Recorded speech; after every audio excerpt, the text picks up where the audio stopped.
Yeah, it was 23 years ago that movie came out. I remember because it was the spring of my senior year of high school. So it was that long ago. But 23 years, and they're talking about immigration. They're arguing about immigration. Now, I know for us, it's hard to imagine in 2018 living in a society where we're arguing and disagreeing about immigration, because you haven't heard anything about it recently, have you?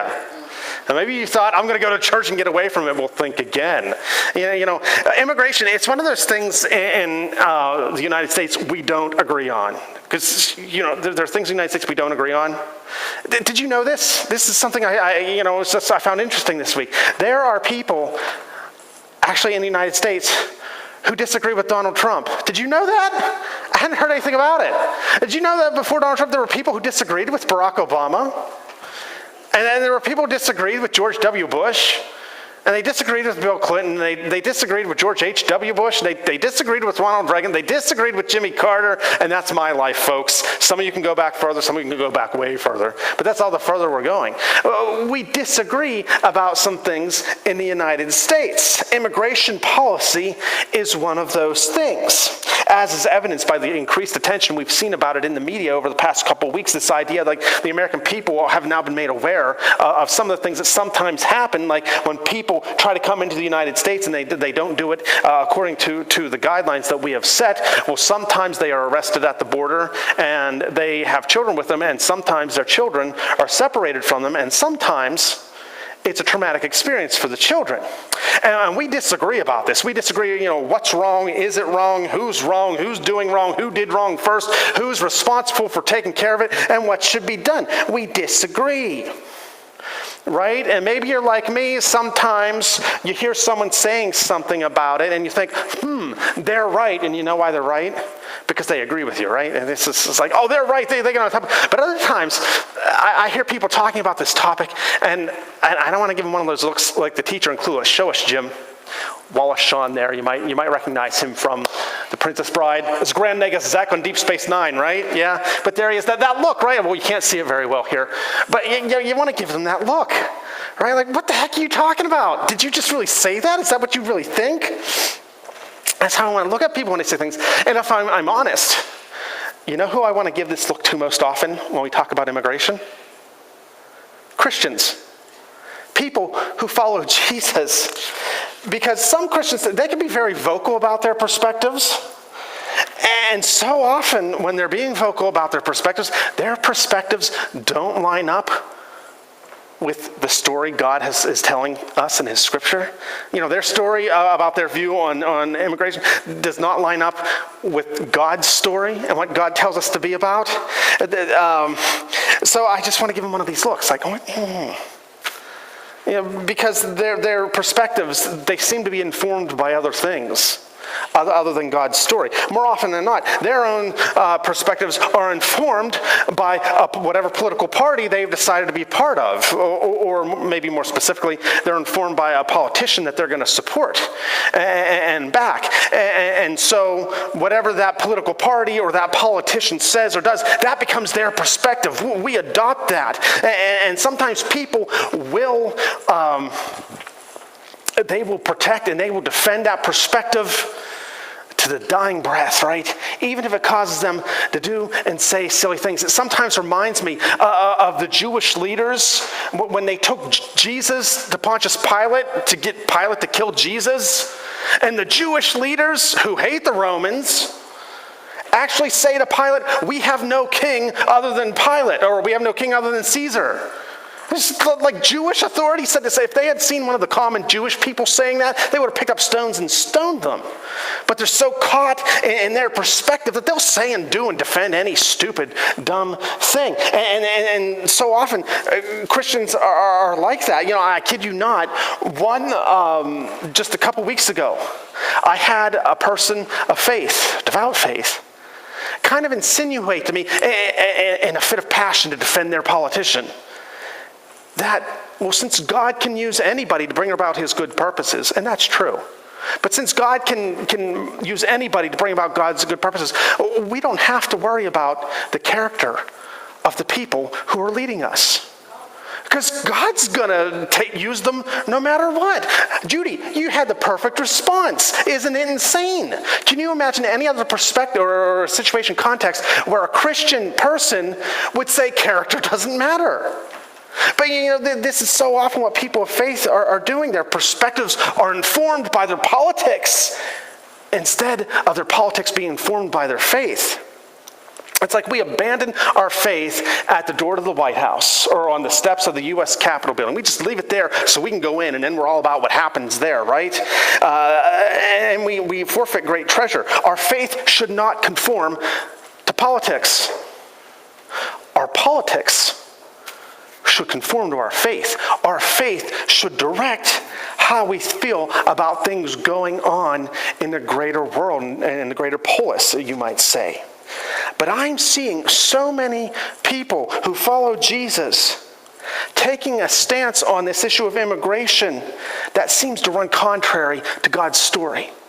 Runs contrary to where God's heart is. And I think it's because we really don't fully understand where God's heart is, or we don't want to, even though it's easy to understand. Because God makes us aware. He talks about it often and early in his word. And he's not confusing about it. It's very clear. Jim, show us. We're going to take a look at what God says to the people of Israel in the book of Leviticus, chapter 19.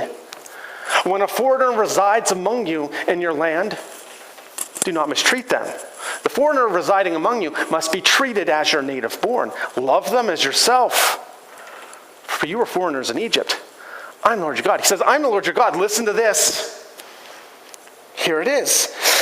And God goes on, he's speaking to the people of Israel, and he's doing it through Moses here. Because to give you some context of where God is speaking here, he has just delivered the people out of slavery in Egypt, and he's getting ready to send them to settle the promised land. They're slaves, and they're going to be a nation of their own. They're going to have their own country. And God says, this is your country, you're going to follow me. And so God's setting up guidelines and laws for how this society is going to run, how things are going to go in this country. And as he sets up those things, God talks to them about foreigners. Foreigners who are going to come and move into their country with them. You know what he's talking about? He's talking about immigration.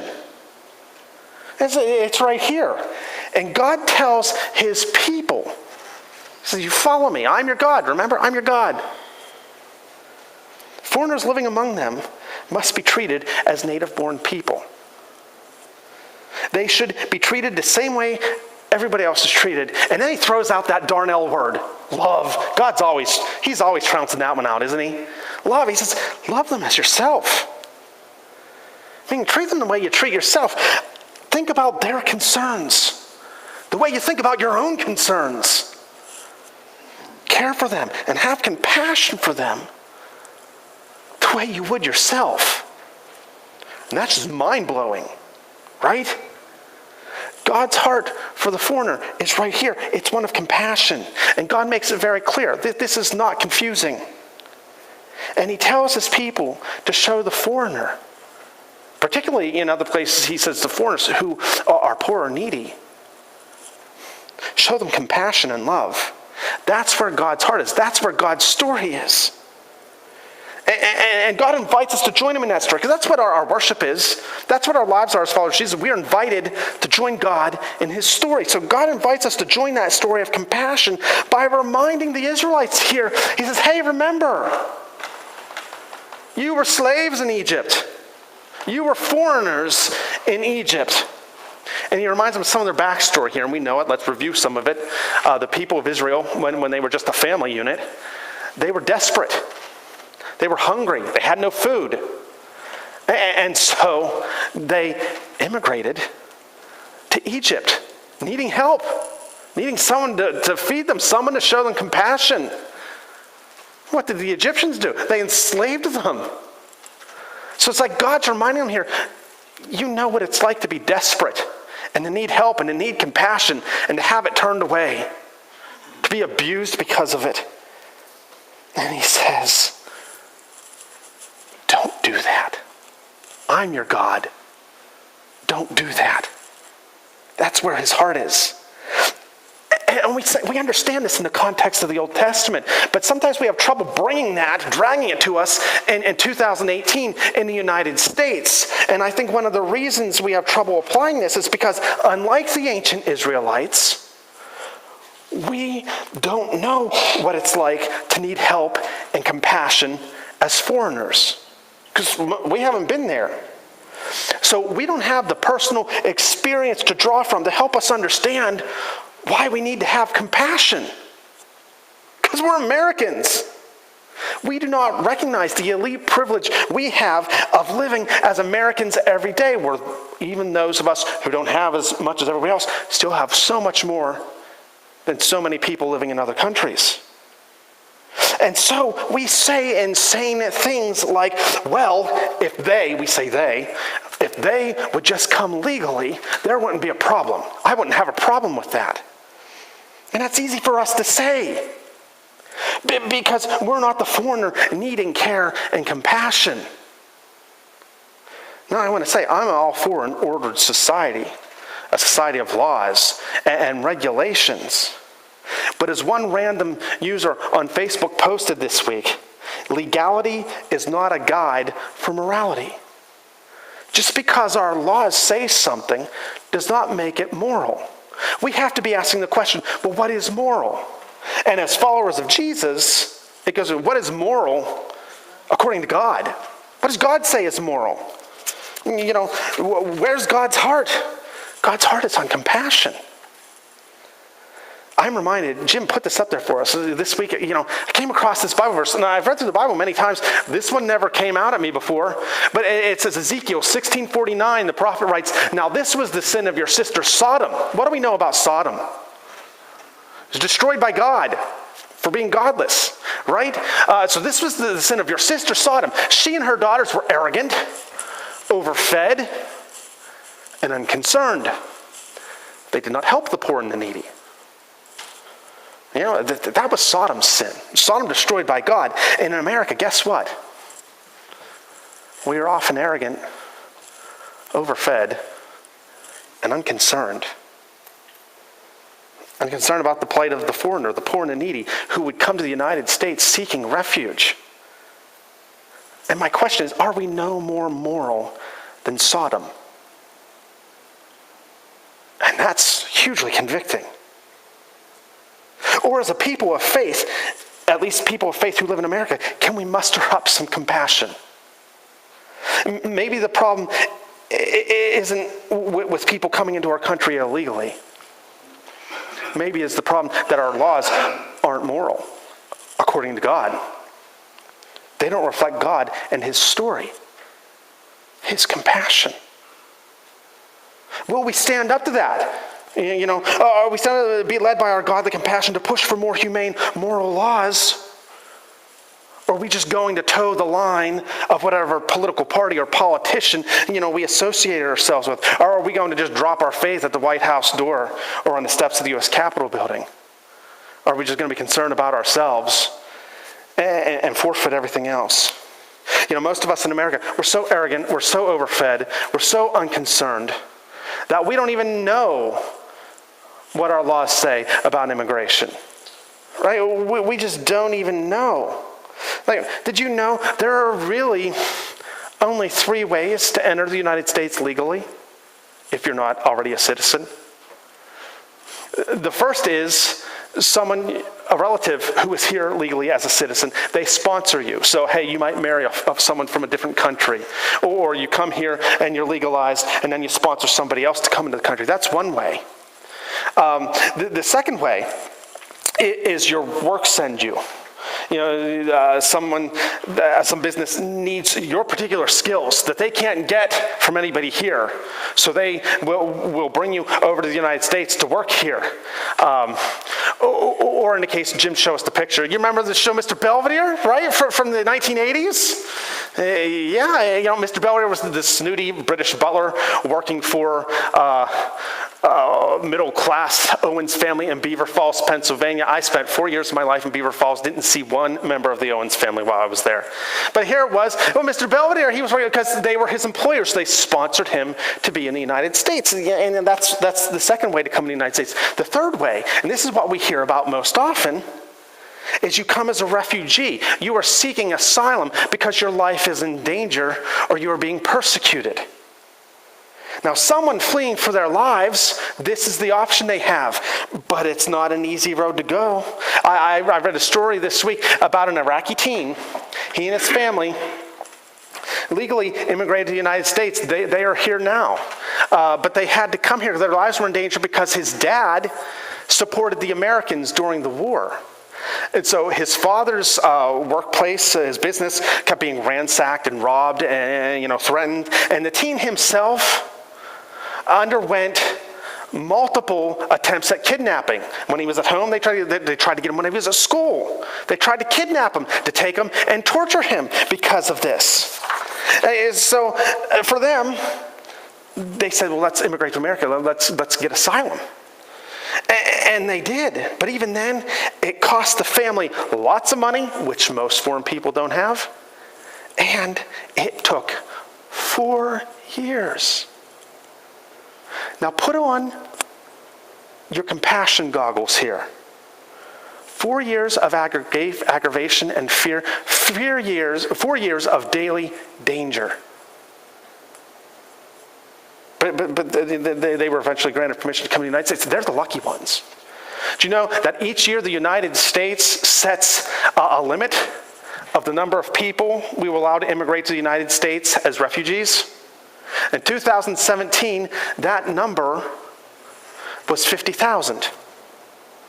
That sounds like a big number until you start thinking about how many people are in the world, right? In 2017, that number was met by June.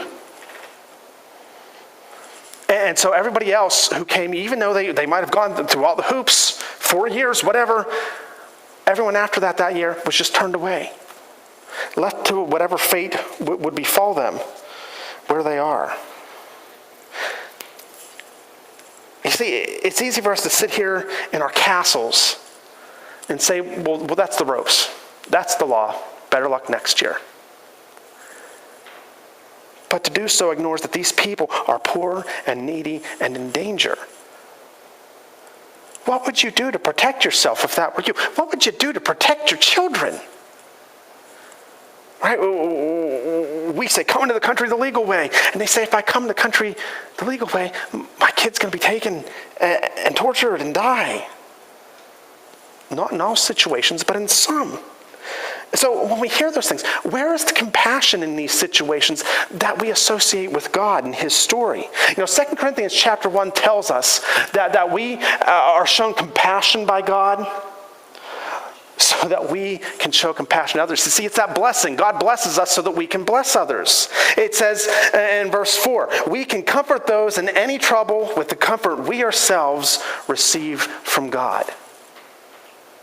But instead we choose to be arrogant and overfed and unconcerned. Or if we're concerned, it's only about me and watching out for myself. We forget the opening words of the most famous Bible verse in the world, which is John 3:16. You know it? Say it with me, won't you? For God so loved the world. Stop! I've already got a problem. Because I could swear it says, for God so loved the United States that he gave his son. No, it says God so loved the world. God loves people all over the world. And his love and his compassion for those people doesn't stop because they happen to live on the other side of an arbitrary line we as people drew across the globe. No, God loves them because God's kingdom goes in and beyond all those people. God's kingdom is not limited by these earthly nations we put together. God's kingdom goes in and beyond it all. Right? And as followers of Jesus, I got to say this. It's unpopular to say in the United States nowadays. Some of you might get mad at me. As a follower of Jesus, my first allegiance is not to the United States. My first allegiance is to God, to Jesus Christ. to his story of compassion. As followers of Jesus, our lives are about joining God in his story. When we're dedicated to God and his story, it means we will show compassion to the foreigner, because in God's eyes, they're not foreigners. We need to have a compassionate response. Now, how do we start to have a compassionate response? Because there's a lot involved here. But the first thing we, at least as people of faith, need to do is notice the harassed and the helpless. People who live beyond the United States who fit this. I mean, the people waiting at our borders, sometimes crossing them in ways we would call illegal, they're not just criminals. They're not just political problems. They're people loved by God. And I am just appalled at some of the ways I see Christians referring to them and talking about them, because we're failing to notice that they're people. It's like we ask God for help, right? We can't do anything without God. It's like, God, okay, you gave us these people to care for. We've got concerns. What about the drain on our resources? What about this? What about this? God, help us. Help us find our way. And then we go be the workers in God's field that he sends us to be. Don't just have an opinion about something and spout off about it, but be that compassionate person and do something. Do something. But like Jesus, Matthew chapter 20. Verses 29 through 34, Jesus is on the road, and there are two men there, the two blind men. They're desperate, right?